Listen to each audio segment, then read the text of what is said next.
waktu belakangan ini kita mendengar berbagai perkembangan di tingkat regional dan global berkaitan dengan kondisi persaingan geopolitik, risiko terjadinya stagflasi di negara-negara maju, terjadinya kompetisi yang makin berat dalam merebut rantai pasok industri strategis seperti semiconductor yang digunakan untuk teknologi AI maupun juga teknologi electric vehicle, maupun juga risiko-risiko yang muncul dengan meningkatnya terus-menerus suku bunga di berbagai negara maju, utamanya Amerika Serikat.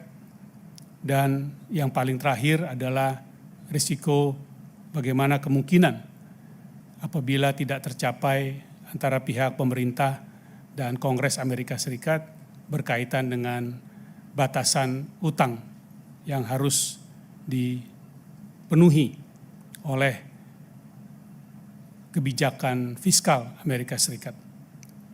Hal-hal tadi tentu walaupun terjadi di luar negeri dan dalam konteks berbagai peristiwa adalah antar negara yang berkaitan, namun potensi risiko tadi harus mampu kita jabarkan kemungkinannya, transmisinya, dan bagaimana dampaknya kepada perekonomian dan sektor jasa keuangan. Secara reguler, kami di internal OJK maupun berkoordinasi dengan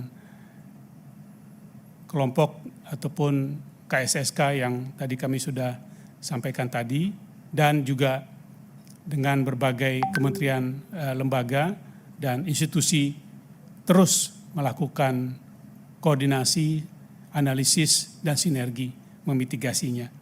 Sehingga sampai saat ini dapat dikatakan potensi risiko dan dampaknya tidak sampai harus mengganggu stabilitas dan ketahanan industri jasa keuangan. Termasuk apabila kondisi terburuk terjadi berkaitan dengan batasan utang dari pemerintah Amerika Serikat yang tidak dapat disetujui oleh pihak-pihak yang sedang melakukan negosiasi.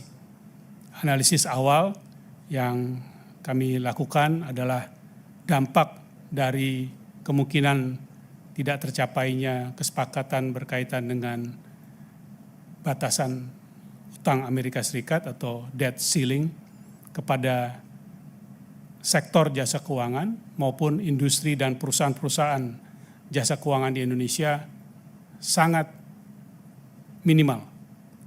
Hal itu terjadi karena risiko apabila tidak tercapai persetujuan di antara pemerintah dan Kongres Amerika Serikat, maka dapat terjadi kemungkinan pemerintah Amerika Serikat tidak dapat membayar kewajiban dalam obligasinya. Hal itu kami sudah lakukan kalkulasi relatif sangat minimal karena kepemilikan dari obligasi pemerintah Amerika Serikat oleh seluruh institusi keuangan di Indonesia dapat dikatakan sangat kecil. Dan itu pun sebagian besarnya dimiliki oleh perwakilan ataupun cabang dan anak perusahaan dari perusahaan-perusahaan multinasional. Sehingga dampaknya lebih bisa dikatakan terbatas apabila worst case scenario tadi terjadi kepada perkembangan 1-2 minggu ke depan yang sedang terjadi di Amerika Serikat. Kami tidak akan menyampaikan lebih dalam analisis ini karena tentu pada saat bersamaan kita terus memantau dan melihat perkembangan yang ada di sana. Tapi yang kami dapat sampaikan juga pada proses yang sama, berbagai analisis pemantauan risiko dan kemudian bagaimana melakukan langkah-langkah mitigasinya terus dilakukan.